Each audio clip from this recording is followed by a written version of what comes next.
Hi friends, welcome to taste of Amma Samayal. இன்றைக்கி என்னென்னு பார்த்தீங்கன்னா, மீன் குழம்பு வைக்கலான்னு சொல்லிட்டு புளி தாங்க எடுத்துகிட்ருக்கேன். உங்களுக்கு இன்றைக்கி இந்த அளவுக்கு ஒரு எடுத்திருக்கேன். நல்லா இப்போ ஃபஸ்ட்டு கழுவிக்கலாம், சும்மா வெறும் தண்ணியில் கழுவிட்டேன். இப்போ இது வந்து கொஞ்சம் ஹாட் வாட்டர் விட்டு ஊற வச்சிடலாம். இதுக்கு நான் என்ன மீன் எடுத்திருக்கேன்னு பார்த்தீங்கன்னா, முதல்ல இதெல்லாம் கட் பண்ணி எடுக்கணுங்க. சின்ன வெங்காயம் எடுத்து வச்சுருக்கேன், உரிக்கணும். பச்சை மிளகா, கருவேப்பிலை, தக்காளி எடுத்து வச்சுருக்கேன். சின்ன வெங்காயத்தை உரிச்சிக்க போகிறேன். அதுக்கப்புறம் கருவேப்பிலை, வெங்காயம் இதெல்லாம் நல்லா கழுவிடணும் ஃபஸ்ட்டு. அப்புறம் தக்காளியை நல்லா அரைச்சி எடுத்துப்பேன் மிக்சியில். இதுக்கு என்ன மீன் எடுத்திருக்கேன்னு பார்த்தீங்கன்னா, ஒரு நிமிஷம் பார்த்துக்கலாம்.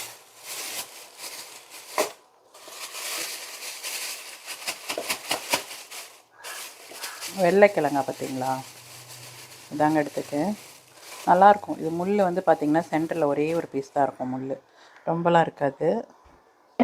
பாருங்க, ரொம்ப முள் இருக்காது. அவங்களே க்ளீன் பண்ணி கொடுத்துட்டாங்கன்னு இருந்தாலும் நம்ம நல்லா வாஷ் பண்ணணும். எல்லாத்தையும் வாஷ் பண்ணி ரெடி பண்ணிவிட்டு காட்டுறேன். வெங்காயத்தெல்லாம் உரிச்சிட்டு புளியை நல்ல வெந்நீரில் போட்டு வச்சுருக்கேன்ல, டக்குன்னு ஊறிடும் பார்த்தீங்கன்னா.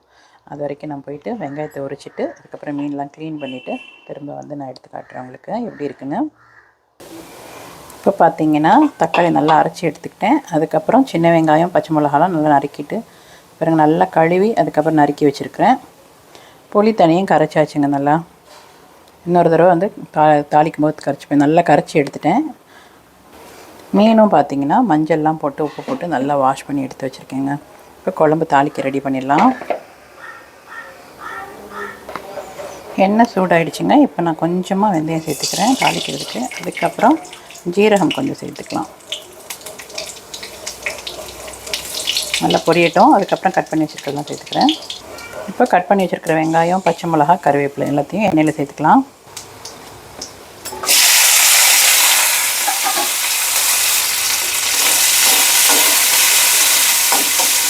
வெங்காயம் வதங்கட்டும். அதுக்கப்புறமா அரைச்சி வச்சுருக்கிற தக்காளி சேர்த்துக்கலாங்க.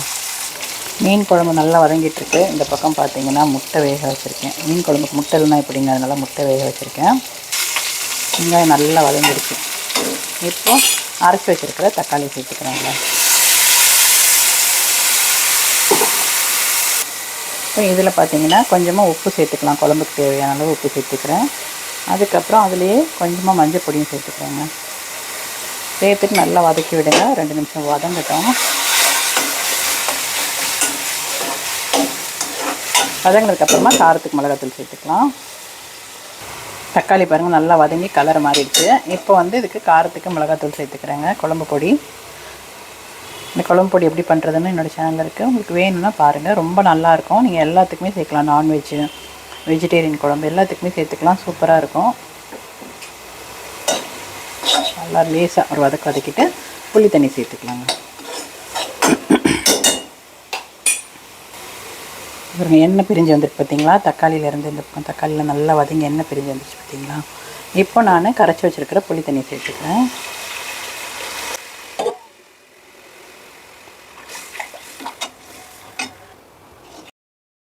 திக்காக இருக்குது, கொதி வரணும் இல்லையா, அதுக்காக நான் தக்காளி அரைச்ச மிக்சியில் தண்ணியும் சேர்த்துக்கிறேன். தக்காளி அரைச்சோம் இல்லையா, அந்த மிக்சியில் இருந்த தண்ணி அதில் சேர்த்துருக்கேன். கொஞ்சம் தண்ணியாக இருக்குது. இப்போ கொதித்து வரட்டுங்க. கொதித்து பச்சை மிளகா, அந்த மிளகாத்தூள் வாசனையெல்லாம் போகும் இல்லையா, அதுக்கப்புறமா நம்ம கழுவி வச்சுருக்கிற மீனை சேர்த்துக்கலாம். மீன்லாம் வாஷ் பண்ணி ரெடியாக தான் இருக்குது. குழம்பு கொதிச்சதுன்னா அதுக்கப்புறம் இது சேர்த்துக்கலாங்க. மிக்ஸ் பண்ணி வச்சு க்ளோஸ் பண்ணி வச்சிடுறேன். மீன் குழம்புக்கு கொஞ்சமாக தேங்காய் கட் பண்ணி எடுத்துகிட்டு அரைச்சி எடுத்துக்கிறேங்க. நிறைய இல்லை, கொஞ்சமாக. இதில் ஒரு 1/4 மூடி இருந்தால் போதும். கொஞ்சமாக வெறும் தேங்காய் மட்டும் அரைச்சிக்கலாம். தேங்காய் நல்லா அரைச்சாச்சுங்க. இப்போ மீன் குழம்பு சேர்த்துக்கலாம். குழம்பு நல்லா கொதிச்சிருச்சு. இப்போ கொஞ்சமாக, நிறைய இல்லை, கொஞ்சமாக தேங்காய் சேர்த்துக்கிறேன். சேர்த்துட்டு மிக்ஸ் பண்ணி விட்டுடலாம். லேசாக ஒரு கொதி வந்தோடனே மீன் சேர்த்துக்கலாங்க.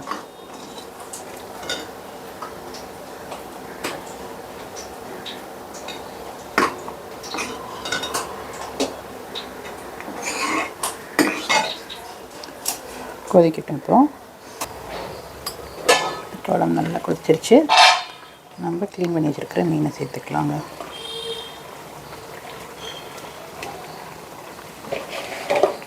நல்லா எண்ணெய் பிரிஞ்சு வந்துருக்கு பாருங்க.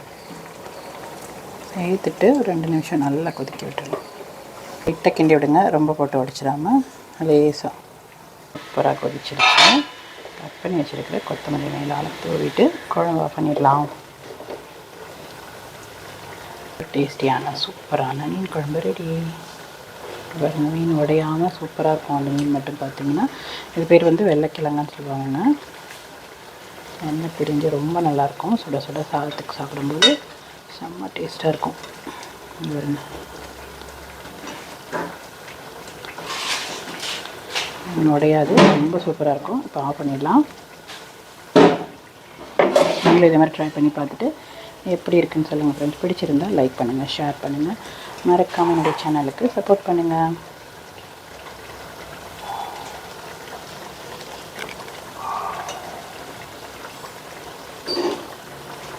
மீன் உடையவே இல்லை பார்த்திங்களா, ரொம்ப அருமையாக இருக்கும். இதே மாதிரி ட்ரை பண்ணி பாருங்கள் நீங்களும். நான் சொல்லியிருக்க சிம்பிள் மெத்தட்லேயே ட்ரை பண்ணி பார்த்துட்டு எப்படி இருக்குன்னு சொல்லுங்கள் ஃப்ரெண்ட்ஸ். தேங்க்யூ.